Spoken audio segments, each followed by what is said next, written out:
Hackeados, un podcast de ajedrez para descubrir la dimensión cultural del milenario juego, con Manuel Azuaga Herrera y Roberto López Fernández. Maestro Azuaga, ¿sabe lo de 2016? El tren. No. ¿No? No lo Está sé. todo el mundo, pero claro, usted vive en su burbuja intelectual y no se ha enterado todavía de que todo el mundo en redes sociales está hablando de 2016, hace 10 años. Yo no me he enterado. ¿No se ha enterado? No. Todo el mundo Se está lo poniendo prometo. fotos del año 2016, cómo éramos en 2016. Más jóvenes. Hay una teoría que dice que todo empezó a empeorar en 2016. Vaya. Fue el primer mandato de Donald Trump y muchas más cosas. ¿Quiere saber dónde estábamos usted y yo en 2016? Venga, va. Mire, tal día como hoy, en 2016, estábamos haciendo el Rincón del Ajedrez. Uh-huh. Y el Rincón del Ajedrez, aquel día, sonaba así. Manuel Azuaga, ¿eh? Hola, Manuel Azuaga, ¿qué tal? Hola, nunca me habían presentado así. Sí. Muchas gracias. Sobre todo lo de un tipo alto, ¿no? Sí, de altura. ¿Se considera un tipo alto? Tengo altura de miras, pero no soy un tipo alto. Ah, No. bueno. Bueno, oye, antes de nada, escucha esto, ¿eh?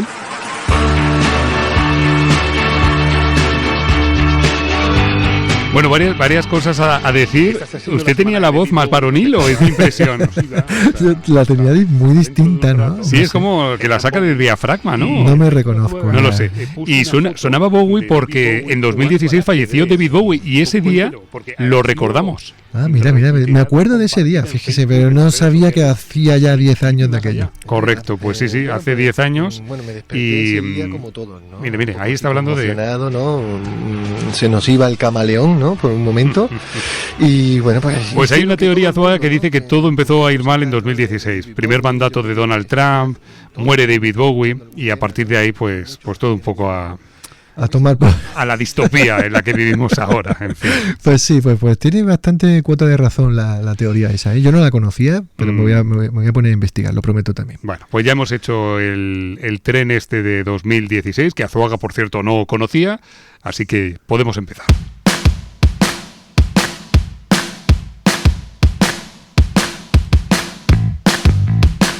Hola, amigos, amigas del tablero, bienvenidas a nuestra partida semanal. Bienvenidos a Hackeados, tu podcast favorito de ajedrez.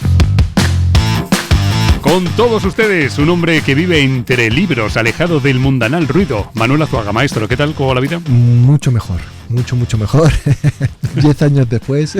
Sí. Sí, mucho mejor. Más viejo, pero mejor. Me encantaría que, a veces os prometo que me encantaría que esto fuese un video podcast, porque hoy Azuaga ha venido con un chándal que recuerda al chándal de Maduro, sí, de Nicolás Maduro. Sí, está más sucio este. No. Sí, ya le digo que sí. Pero está entre Maduro y un rapero. Sí, ahí con está mis cascos aquí, ¿verdad? Sí. Bueno, no me entretenga. Bueno, Alío, sí, perdón. Sí. ¿De qué va el programa de hoy que vamos a tener? Tengo una deuda pendiente con los oyentes y la vamos a saldar hoy. Uh-huh. Karpov, ¿se acuerda que nos lo pidieron hace ya un siglo, ¿no? ¿Hacen algo sobre Karpov? En 2016. Sí, algo así, ¿no? Bueno, pues lo hemos titulado Karpov, los secretos de una leyenda, y vamos a recorrer un poquito por la azarosa vida, las escenas, capítulos más importantes de alguien que considero uno de los más grandes, sin duda, de la historia del ajedrez. Qué bueno, pues los secretos de una leyenda, Karpov, no os lo perdáis. ¿Y qué más tendremos en este capítulo? ¿A quién tendremos en enroque corto? Vamos a tener un enroque corto con sabor, música, buena luz, un salón. Y es que vamos a entrar en un café en donde, bueno, se juega el ajedrez. En Madrid vamos a hablar con Alessandra Tivoli, que es quien ha impulsado Gambit Café, que ya le digo que usted que es de Madrid, va a ser un sitio al que vamos a ir en cuanto podamos. Y además está en el centro. Sí. Es un poco así como el Café de las Regents, pero de aquí de Madrid.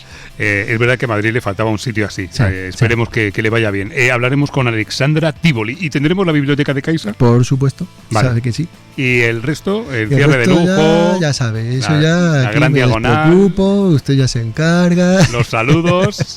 No, sí les digo que hoy vamos a leer algún que otro comentario que nos han llegado de hackeados y hackeadas, porque avisé que íbamos a darle el perfil a Karpov. Entonces, bueno, nos han mandado cositas de cómo consideran a Karpov y eso lo vamos a incluir en la casilla del oyente. O sea, anotaciones de hackeados, oyentes. sobre Karpov. Exacto, me acaba de llegar uno ¿Ah, sí? de Miguel Illescas. Así que luego lo leemos, ¿vale? Madre mía. Ea. ¿Qué nivel? ¿Qué nivel, por favor?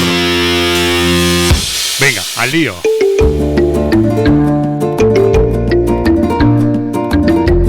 Entonces, en Cuentos, Jaques y Leyendas, hoy especial Karpov. Exacto. ¿Digo bien? Dice bien. Y ya me ha dicho que esto es se va a llamar Los secretos de una leyenda. Exacto. Y vamos a necesitar una máquina del tiempo como Dios manda, ¿no? Exacto. Vale. Y la fecha, la de nacimiento, por ejemplo, de Tolía, ¿no? Así le llamamos. 23 de mayo de 1951. 51, cierto. Vale. Oblast de Chialinsk. Madre mía, no. Madre mía. Yo creo que lo he dicho mal. A ver dónde vamos. Estoy seguro. Venga, máquina del tiempo. Agárrese, Azuaga. ¡Vamos! Oblast Chelyabinsk. Esto es Oblast Chelyabinsk. ¡Vamos! ¡Ah!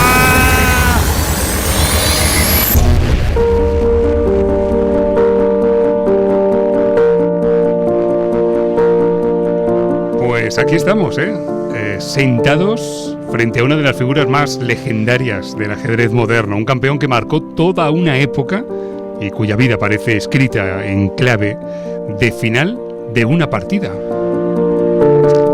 Pues sí, Anatoly Karpov, ¿no? Un campeón que dominó el tablero y yo diría, Roberto, que sin levantar la voz, ¿no? Es un tipo que incluso en su estilo no es nada agresivo, no ha hecho combinaciones así súper épicas, pero siempre desde lo posicional, desde esa tranquilidad zen, logró ser campeón del mundo y una de las figuras más legendarias, ¿no?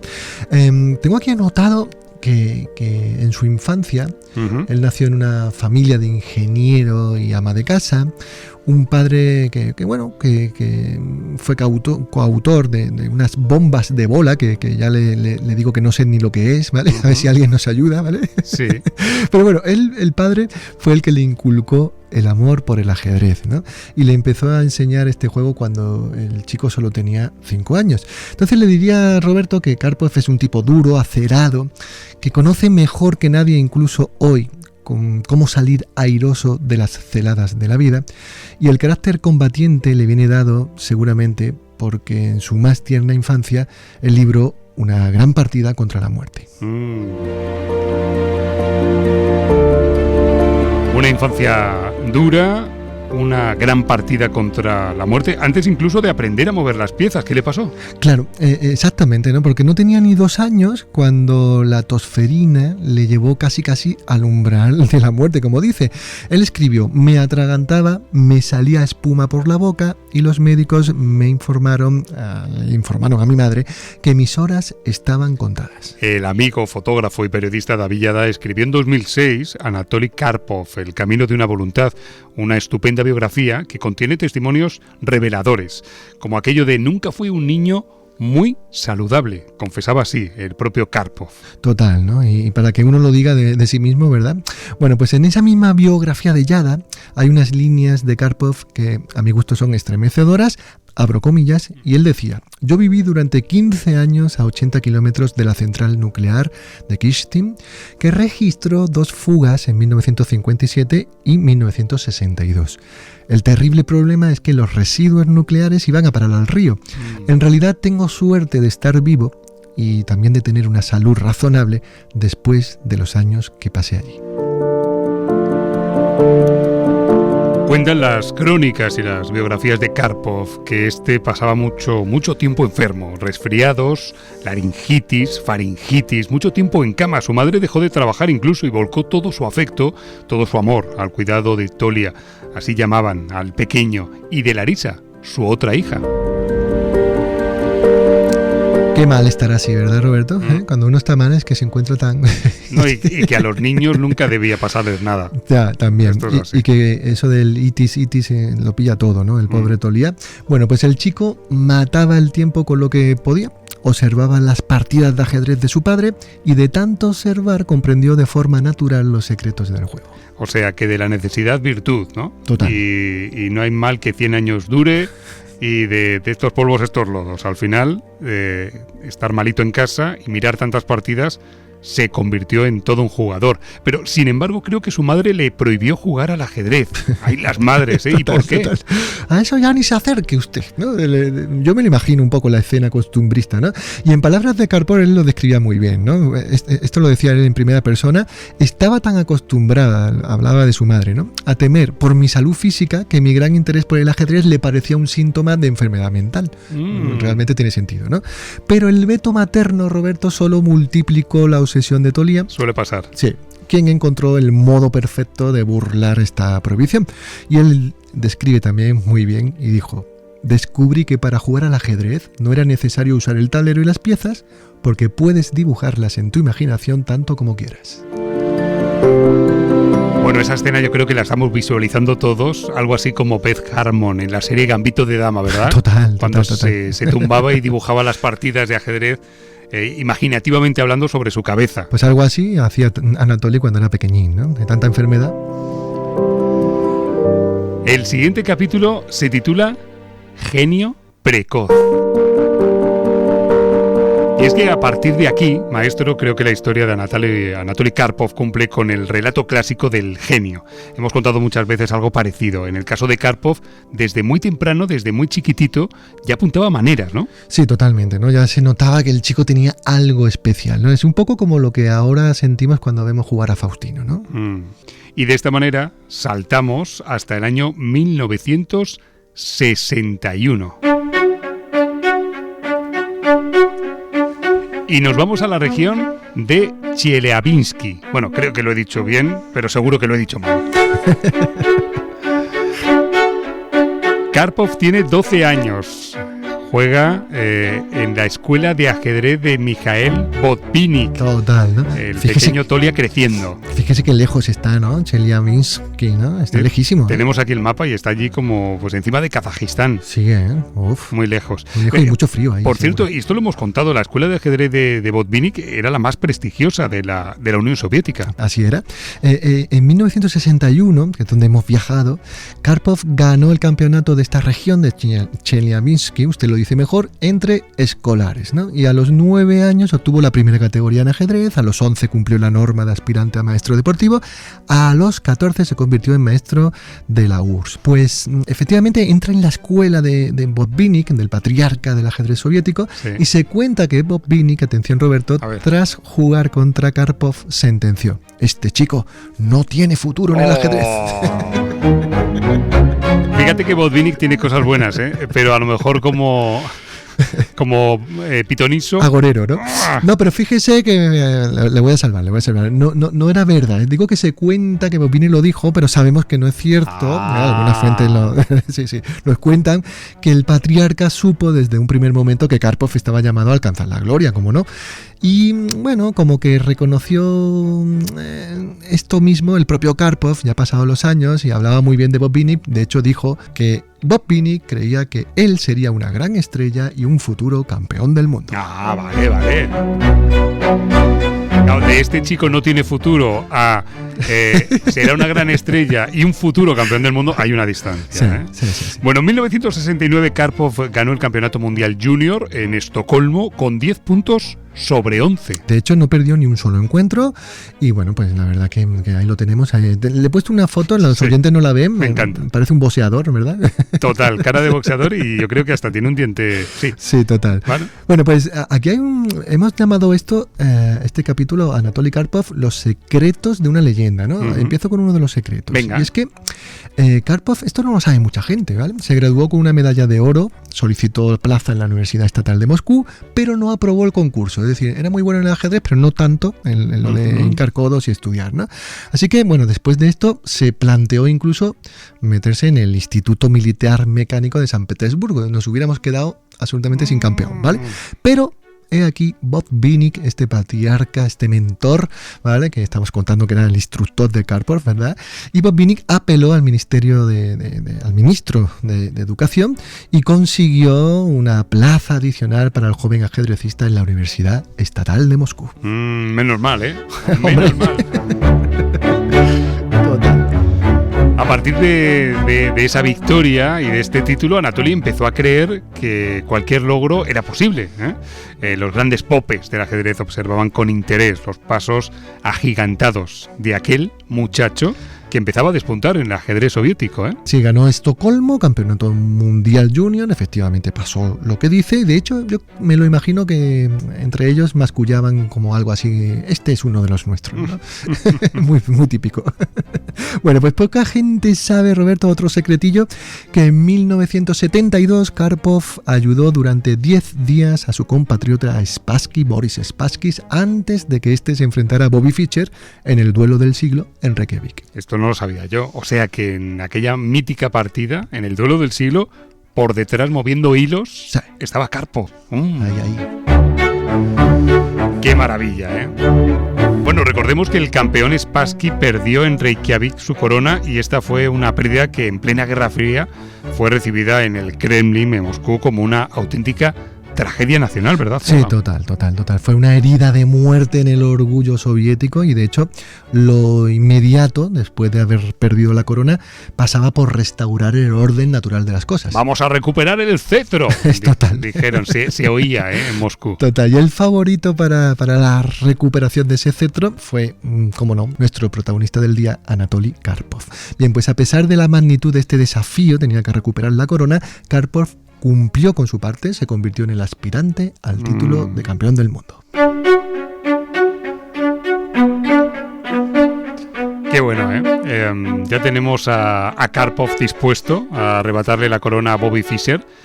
Pero Azuaga, ¿qué pasó? Porque por una cosa o por otra nunca se enfrentaron, si no me equivoco, por el título. Eso Hasta donde sé, maestro, Fischer exigió que el encuentro se jugara bajo una serie de condiciones no solo económicas, que resultaban casi inaceptables para cualquiera. Totalmente, ¿no? Nos quedamos con esa pena, ¿verdad? Histórica de ver a Fischer recién coronado cuando había derrotado a Spassky enfrentarse con Anatoly Karpov.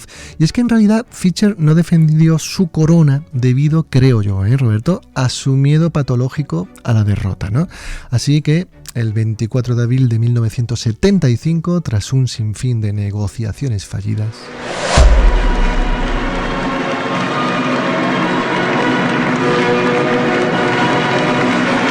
este sonido que se escucha es verídico, es el salón de las columnas de Moscú, Azuaga. Eso es, ¿no? Es un sitio, es un santuario en la historia de Rusia, ¿no? De la ex Unión Soviética. Ahí, por ejemplo, fue el funeral de Estado de Gorbachev, ¿no? Por ejemplo, ¿no? Sí. Y ahí vemos a Max Ebe, el presidente de la FIDE, anunciando la retirada del título de campeón al estadounidense Bobby Fischer y proclamando como heredero oficial al soviético Anatoly Karpov. Видите, в чем дело? В общем-то, Фишер внес сумятицу, неразбериху в шахматный мир. El plan del Kremlin, aunque de un modo jamás imaginado, había funcionado, Azuaga? Totalmente. O sea, ¿se ha fijado en el tono de voz que tiene Karpov, no? Este es Karpov, sí. Раз в 3 года защищать свое звание. Que más de uno estará pensando, pero que es un... No. Es Karpov. Era Karpov. Во всем мире.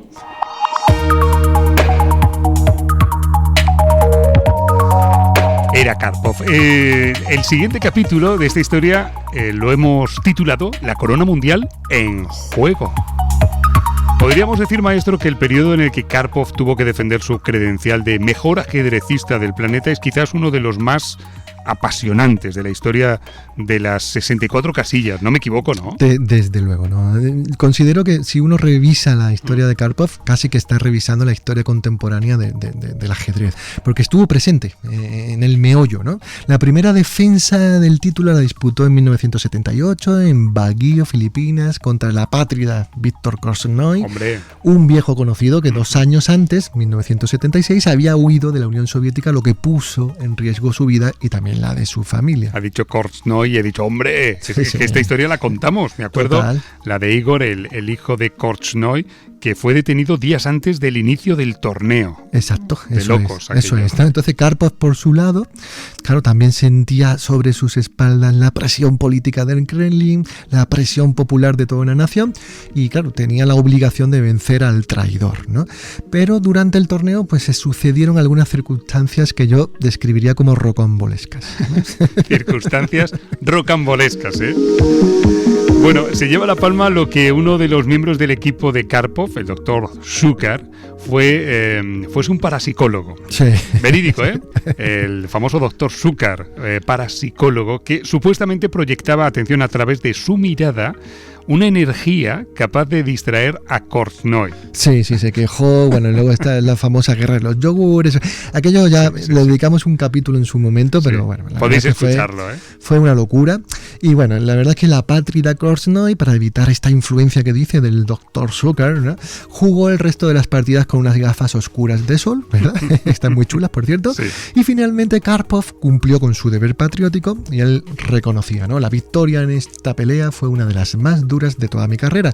Pasé 110 días en Filipinas en un estado de estrés emocional y una fatiga extrema. Bueno, ya digo que si queréis más información al respecto de este capítulo, tenemos un hackeados que bueno, vais a la lupita de iVoox o de Spotify y lo vais a encontrar porque fue, ¿cómo era? ¿Circunstancias rocambolescas? Sí, Eso, sí. rocambolesco. Sigamos, cuéntenos más, Azuaga. Venga, el secretario general del Comité Central del Partido Comunista de la Unión Soviética, no sé si lo he dicho bien, No, sabe dicho muy usted, bien, sabe seguro. usted el nombre, ¿no? Fue muy famoso. Sí. Leonid Brezhnev, ¿no? Sí. El hombre de las cejas pobladas, ¿no? Bien, pues recibió a Karpov en el Kremlin, le hizo entrega para honrar al héroe y bueno, pues le entregó la orden de la bandera roja del trabajo y dijo: el país entero casi sufre un infarto, ¿eh? O sea, fíjese qué presión, ¿no? Bien, pues Brezhnev estaba tan radiante que yo le digo, Roberto, que le podría haber dado un beso al campeón, así como hizo un beso de tornillo un año más tarde. Sí. Ya sabe, ¿no? Con el alemán Heinrich Honecker, esa Hombre. imagen icónica pop, ¿no? Que, Sí. que está en el muro de Berlín. Aquel dibujo, aquella instantánea que representa casi un momentazo del siglo XX, ¿eh? Ahí está, el beso de tornillo, ¿eh? Bueno, en 1981, si no me equivoco, Korchnoi y Karpov se enfrentan de nuevo por el título de campeón del mundo y en este momento lo hacen, o en esta ocasión lo hacen en la ciudad italiana de Merano. Eso es, ¿no? Y fíjese que se conoce como el desastre de Merano, ¿no? Porque mientras los dos buscaban la mejor jugada en el tablero, la mujer y el hijo de Korchnoi, de nuevo Igor, sufrían las represalias del Kremlin, es decir, no lo dejaban en paz, y el resultado en este caso sí que es verdad que fue muy aplastante, de ahí lo del desastre de Merano, 6-2 a favor de Anatoly Karpov.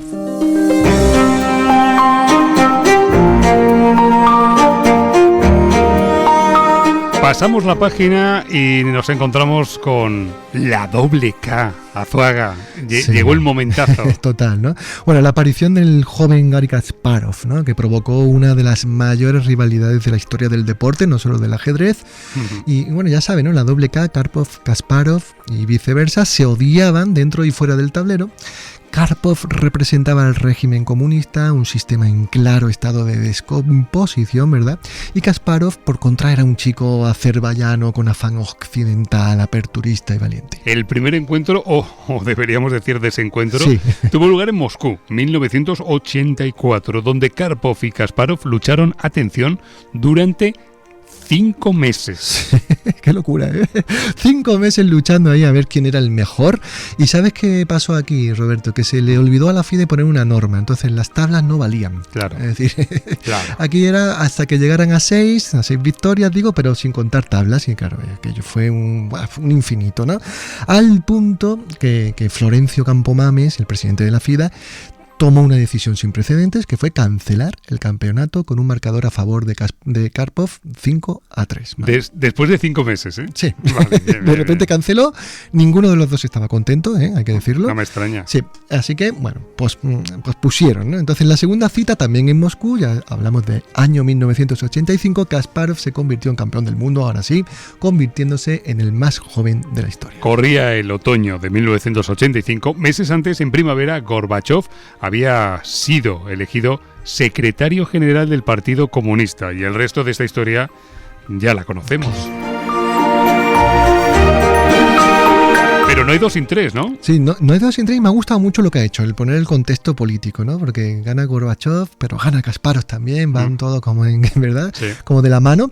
Y así que no hay 2 sin 3, efectivamente, Roberto. El tercer enfrentamiento entre Karpov y Kasparov tuvo doble sede en Londres y Leningrado. La primera ministra Thatcher, Margaret Thatcher, realizó el saque de honor y aprovechó la ocasión en Londres para conversar con Karpov, y tras una emocionante serie de partidas, Garry Kasparov fue capaz por segunda vez de retener el título. Y entonces, ahora sí, atención, llegó la batalla de las batallas, Sevilla 1987.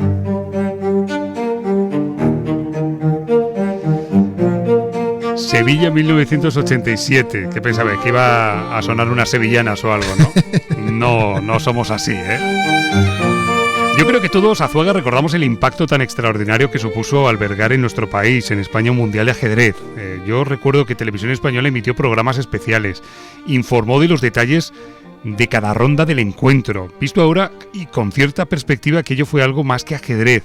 El ajedrez ayudó en cierto modo a modernizar el país, y todos tenemos un recuerdo de aquel momento. Sí, lo hemos hablado alguna vez, ¿no? Sí. A mí me pareció, yo lo viví con 15 años, si mal no recuerdo, y no lo recuerdo mal, es decir, tenía 15, y para mí fue todo como un zarandeo, ¿no? Un zarandeo de no sé si juventud, porque aún todavía estaba yo ahí berbilampiño, pero es que lo recuerdo muy bien, recuerdo sí. muy bien aquella cita, ¿no? Aquella mesa, aquel cartel de la aquel Expo 92. Era como que de pronto nos estaban mirando desde fuera. Sí, y era una España con bombas, porque ETA pues, fue el año de Hipercore. Los años del plomo. Claro, entonces sí, yo me quedo con esa imagen que acaba de dibujar, ¿no? El logo de la futura Expo 92, visible en el lateral de la mesa de juego, entre Karpov y Kasparov, y en un panel colgado en el fondo bien grande. Cuando los jugadores llegaban en sus coches con escoltas y con sirenas al Teatro Lope de Vega poco antes de las 4 de la tarde de cada día, había una multitud.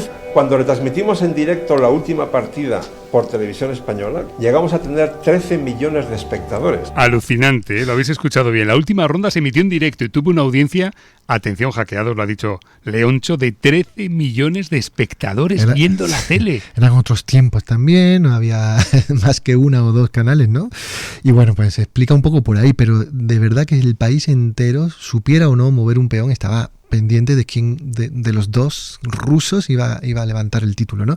Karpov, fíjese, esa última partida, Karpov tenía un punto de ventaja, y Kasparov estaba obligado a ganar sí o sí, si no perdía, ¿no?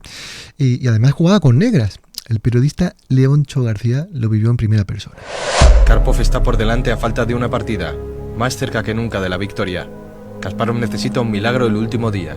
Yo voy al camerino de Kasparov y lo que me encuentro es a Kasparov destrozado, llorando a lágrima viva. Buenísimo, ¿no? Estar bueno. ahí en ese momento de la historia, ¿no? Y la verdad que Leoncho, bueno, esto es lo recomiendo ya a todos nuestros oyentes, ¿no? Un capitulazo de Informe Robinson. Súper programa. Súper programón. Y la verdad que merece mucho la pena que después de oír Hackeados os busquéis este capítulo. Sí. Informe Robinson, yo digo súper programa en general, un gran programa de televisión. Total. Así que ya le digo, Roberto, en esa situación épica, ¿no? Kasparov fue capaz de hacer la triple voltereta, el más difícil todavía, ganó la partida decisiva y dejó a Karpov con la miel en los labios, y era, apunte la fecha, el 20 de diciembre de 1987.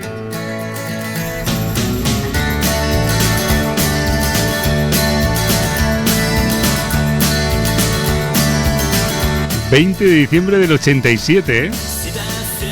Horas antes, Gabinete Caligari alcanzaba el número 1 de las listas musicales con este tema, La sangre de tu tristeza. una canción que parecía haber esperado el momento preciso para servir de banda sonora a la amarga derrota de Karpov. Cuando dice eso de si te sientes un pobre desgraciado, si te duele la vida o te han dejado tirado.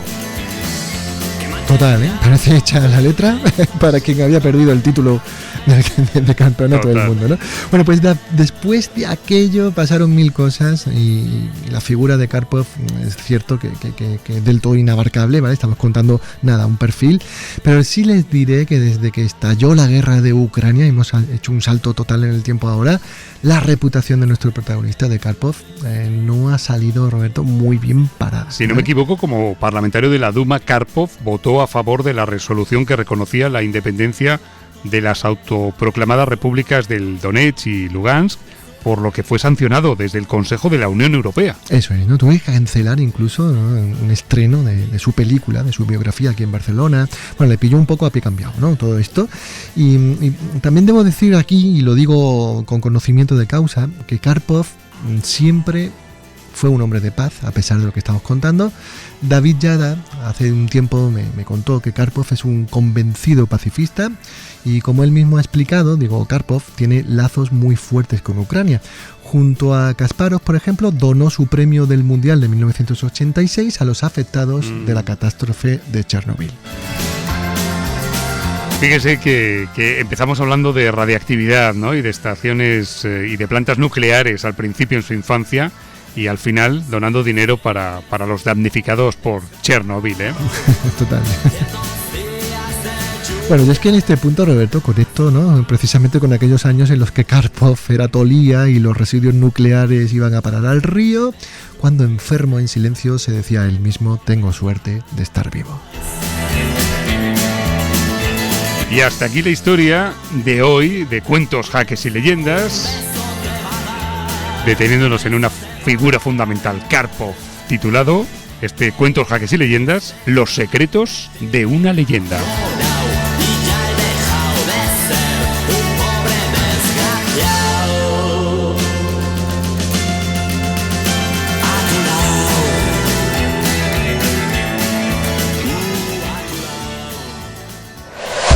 Azuaga, después de Cuentos, Jaques y Leyendas, por favor, que pase la mesa, aquí, mira, pónmelo aquí, la mesa de los cócteles. A ver, me gusta. ¿Qué quiere? Porque lo que viene ahora es sabroso, ¿eh? Sí, y tanto. Entonces, bueno, espere, yo voy a ir preparando por aquí, así, mire, esto... No hace falta ni que me diga lo que le gusta, yo ya sé, espera, voy a abrir una latita. Venga, va, eso suena bien. Esto le va a encantar, ¿eh? Porque tenemos ajedrez y algo más hoy, ¿eh? Sí, ¿sí o no? Tanto. Espera.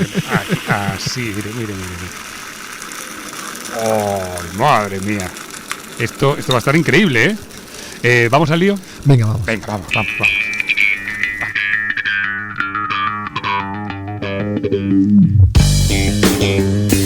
Porque hoy tenemos un conversatorio, digamos que distinto, ¿no? Me ha gustado. Estoy por decirle que todos los días podría hacer uso de esa coctelera, ¿eh? Bueno, pues aquí ya sabe cómo funciona esto, vamos. Esto solo hay que pedirlo. Usted lo pide, pero déjeme que solicite antes un perfil de nuestra invitada. Venga, le decía al principio del programa que vamos a tener la ocasión de hablar con una emprendedora francesa que está en Madrid, Alessandra Tivoli, y que ha montado Gambit Café, que es un lugar que ya empieza a ser el santuario del ajedrecista. Alexandra Tivoli, desde Hackeados. Hola amiga, ¿qué tal? ¿Cómo estás? Sí, muy bien. ¿Y tú?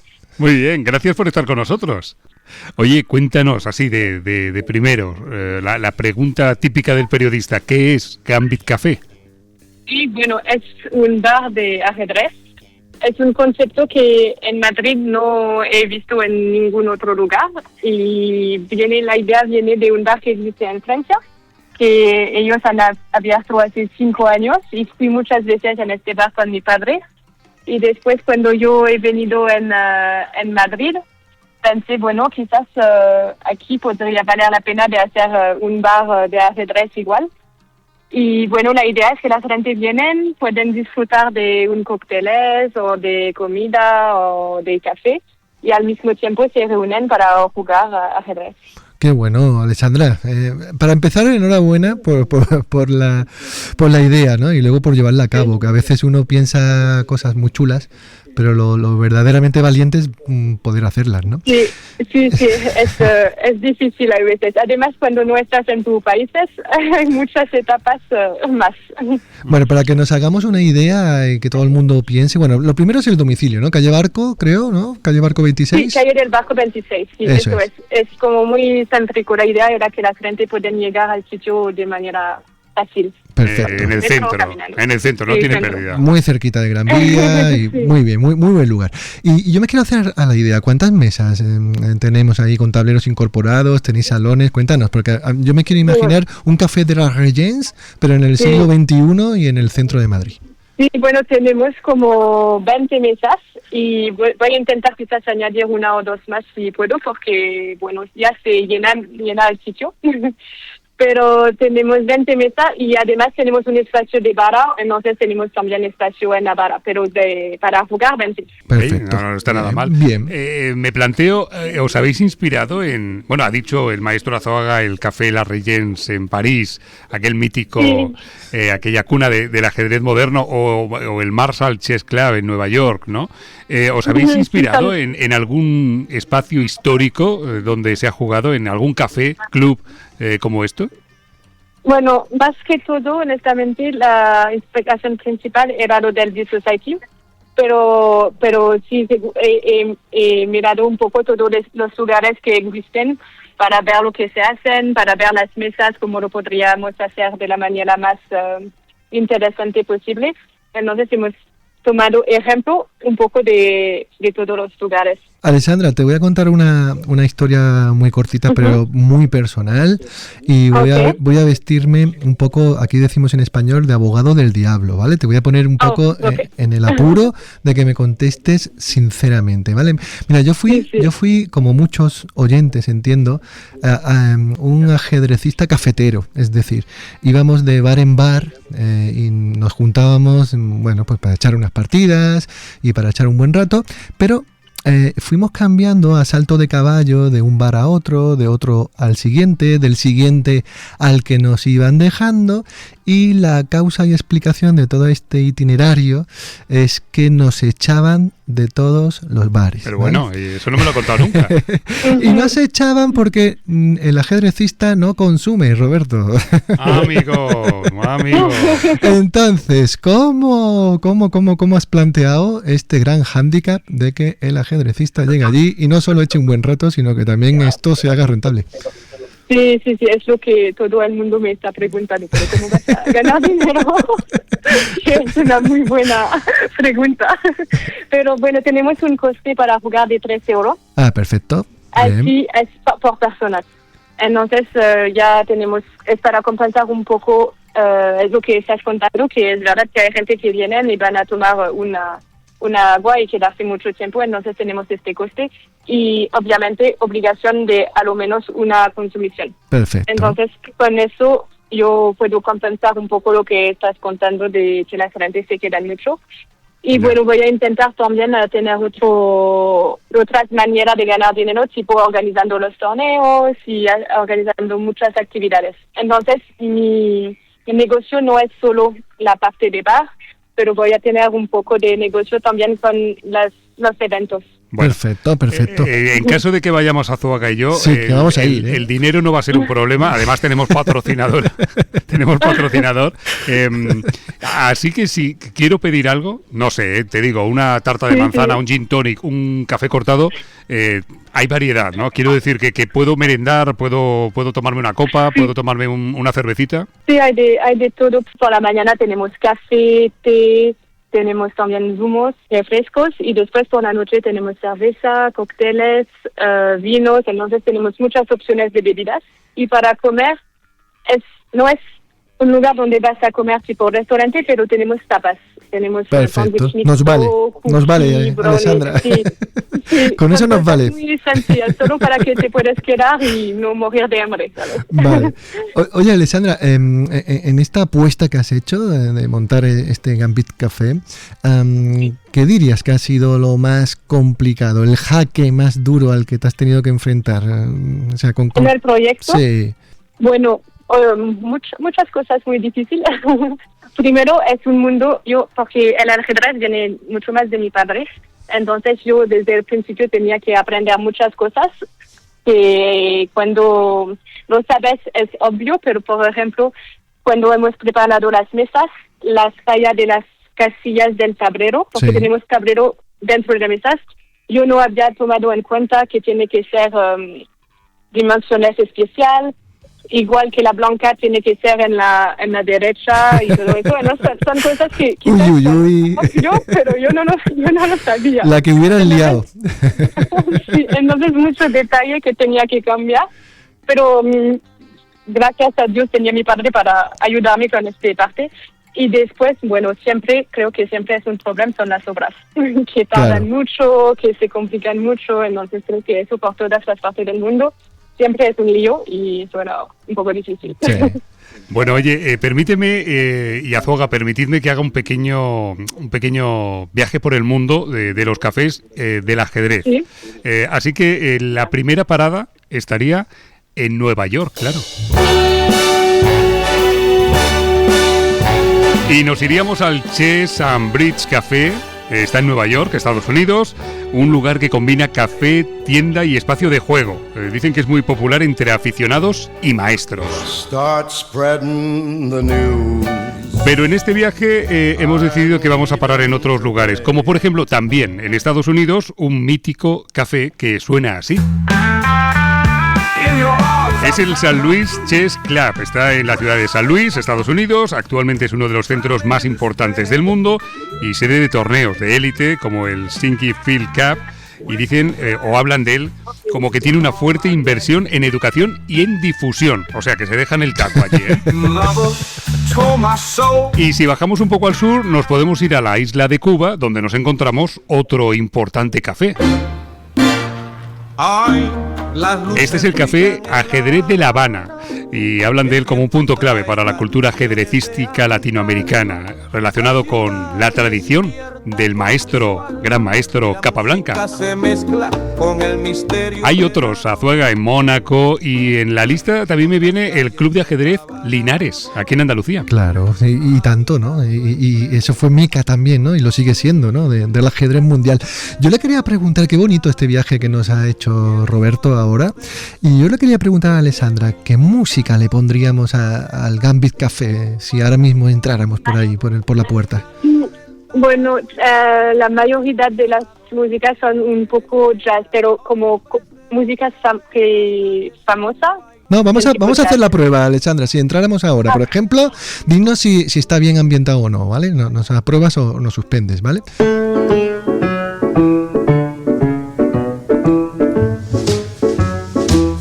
¿Podría ser algo así, la música de fondo que podría sonar en este espacio? Bueno, sí, podría. Podría ser. Oye, cuando me ha contado Azuaga el proyecto, a mí una cosa que me ha sorprendido, y Madrid, en mi ciudad de origen, es que, si no me equivoco, un sitio así en el centro de la ciudad, cerca de la Gran Vía, digamos, no ha existido y no existe ahora, ¿no? Si no me equivoco. No, creo que antes había un lugar en el café comercial hace años que también se podía jugar aquí, pero últimamente no había nada. Ahí hemos jugado mucho, en el café comercial, en la planta primera, entrábamos en esa glorieta de Bilbao bueno, ya sabes, ¿no? Una puerta esa que tenía giratoria, sí. Y arriba se jugaba y muy bien, ¿no? Y nada, pues ahora en el Gambit Café. Alessandra, estamos en el café y ya te hemos avisado al principio que tenemos una cafetería aquí para someterte a un cuestionario Blitz, ¿vale? Sí, tengo miedo, pero... Sí. Del 1 al 10, ¿cuál es tu conocimiento de ajedrez, Alessandra? Bueno, yo diría 3 Vale, bueno, te da para hacer el cuestionario, ¿eh? Pero de sobra, ¿eh? Entonces, bueno, te explico un poco la dinámica. Nada, aquí ahora vamos a pedir algo. Esto no es el Gambit Café, pero se le parece. Tienes también de todo lo que te apetezca, te lo servimos. Y te vamos a lanzar preguntas muy, muy rápidas, y tu compromiso con la audiencia es que tienes que responder al toque. Según te viene a la cabeza, ¡pop!, respondes. Okay. Hay una norma que debes conocer también, y es que si lo haces bien, tenemos una máquina que te va a aplaudir. Si lo haces mal, la misma máquina se convierte en abucheómetro y te abuchea. No, ok. ¿Vale? Sí. ¿Vale? ¿Preparada? Sí. Vale, entonces venga, vamos, te invitamos a nuestra cafetería. nuestro café. Venga, vamos allá. Va. Y yo soy el que coge la comanda. Alexandra, ¿qué te pongo? ¿Qué tomas hasta ahora? Un matcha. Oh, un matcha. Vale, me suena esto. Vale. ¿Y Azuaga? Yo la cervecita de este año que no falte. Vale. Pues yo voy a por ello. Por favor, que tenemos que hacer el cuestionario. Un matcha, una cervecita para Azuaga y a mí un agua con gas. Vale, venga.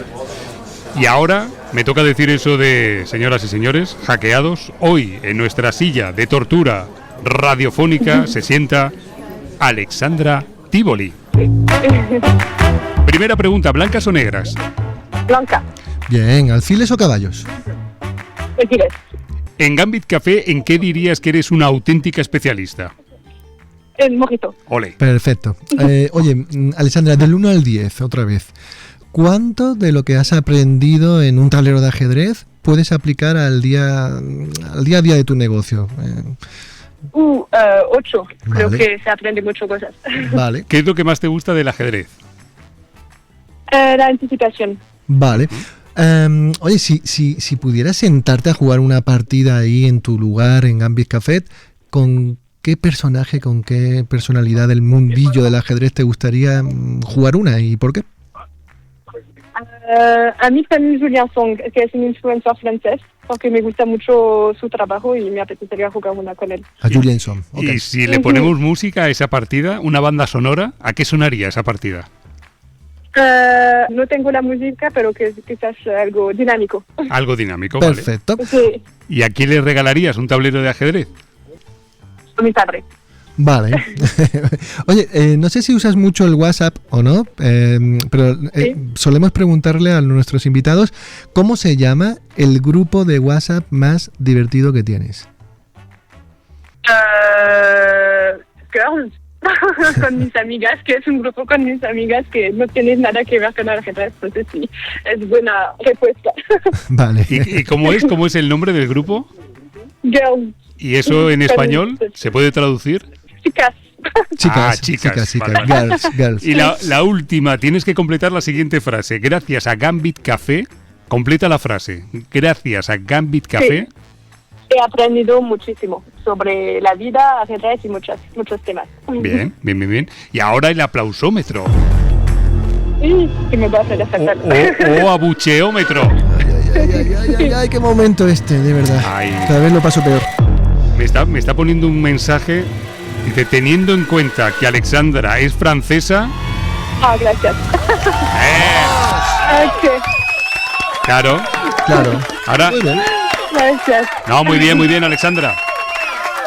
Oye, ya para ir terminando, vamos a recordar dónde estáis, si alguien se pasa por Madrid, si alguien vive en Madrid, nos está escuchando, ¿dónde está Gambit Café? En la calle del Barco 26. Calle del Barco, número 26. Y además Sí, en estáis Malasaña. en Malasaña. Y estáis en redes sociales también. Sí, en las redes sociales nos podéis seguir, es Gambit Café Madrid. Sí. Ahí está. Espera un momento que voy a darte siguiendo. Y mira. Y así es como suena Gambit Café, ¿eh? Espera, creo que... Mira. Espera un momento.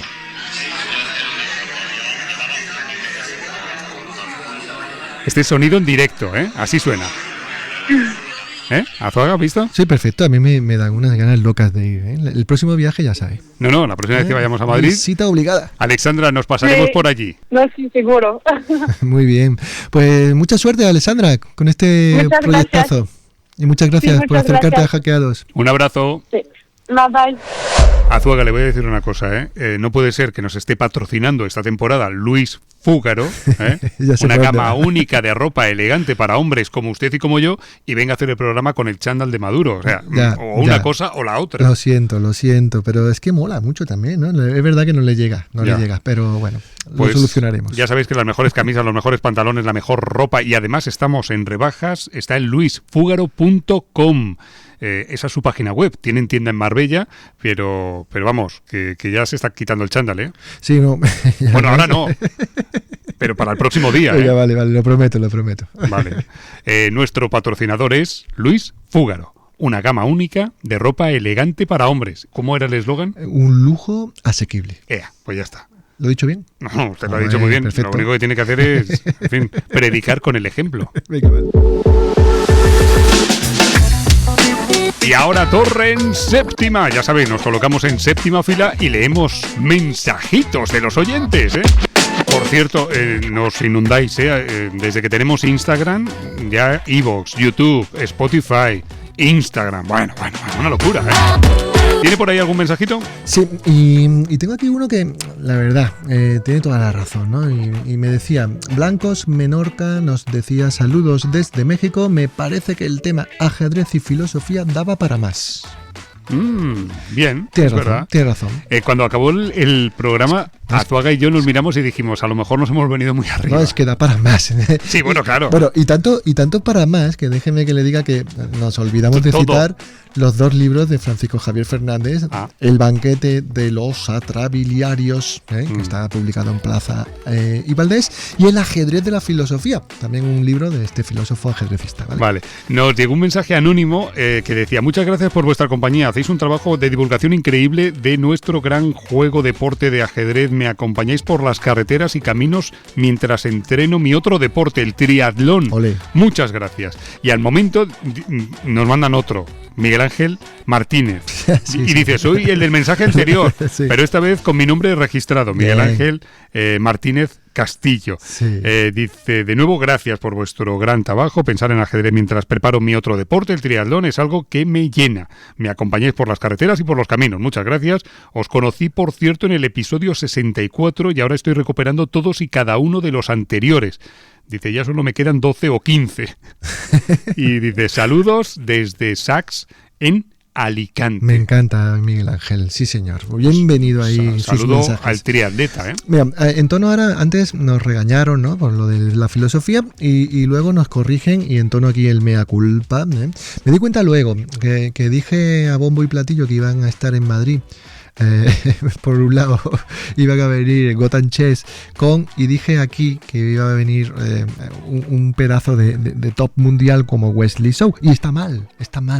En realidad el que venía era Julian Zhou. Entonces tenemos aquí el mensaje de Iolux y me dice, oye, un saludo, genial podcast como siempre, pero el match que se disputa en Madrid es de Gotham Chess y Julian Zhou, un creador de contenido francés, y no contra Wesley Zhou. Vale. Pues sí, tienes razón. Y antes creo que ha dicho Plaza y Valdés. Sí, ¿no? O sea, Plaza y Janés. No, es que creo que es Plaza y Valdés. ¿Ah, sí? En este caso es Valdés. Vale, entonces fallo para mí.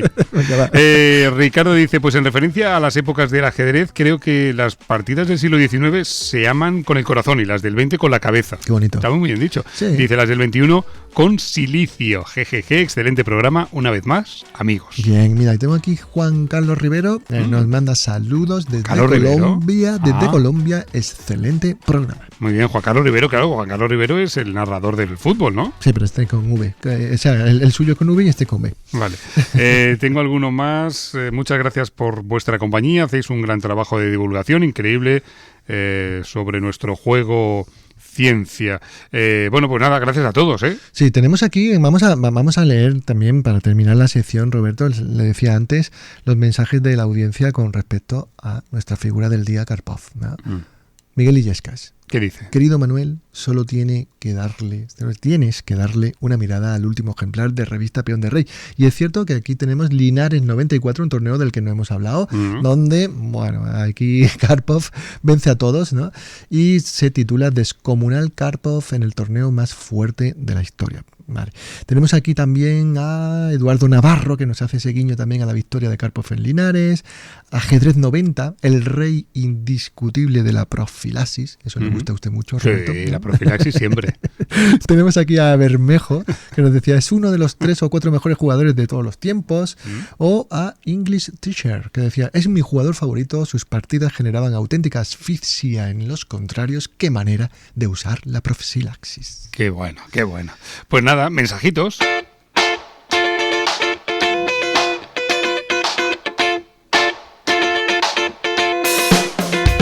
Y ahora el diario de Tartacower. Las noticias, la actualidad informativa. Primer titular que tenga por ahí, por favor, los papeles. Venga, vamos a directamente a darle la noticia y a recordarle a los oyentes que tienen 2 libros, ¿no? Las mejores partidas del siglo XIX, las mejores partidas del siglo XX, de Álvaro Bermejo. Bueno, ha sido una locura, lo de los oyentes. Mire, estoy abriendo mire, arriba en Instagram, mire, estoy abriendo. Sí, ya le veo. 100 mensajes en rojo, compartidos no sé cuántos. Sí. Bueno, ha sido un éxito total. Ahora mismo llevamos 193 comentarios. Medusa Jazz, Coach Jorge Domingo, Maximilianum, Rubén Simancas, Beto Wizard, Plaza 6410. Bueno, a todos muchas gracias. Y muy atentos, porque en breve exitazo. Diremos en Instagram el ganador de los libros, de los 2 libros. En unos días. Vamos a darle 48, 72 horas más y ya, pop, ganador, ganadora, ¿vale? Muy bien, pues nada, en breve.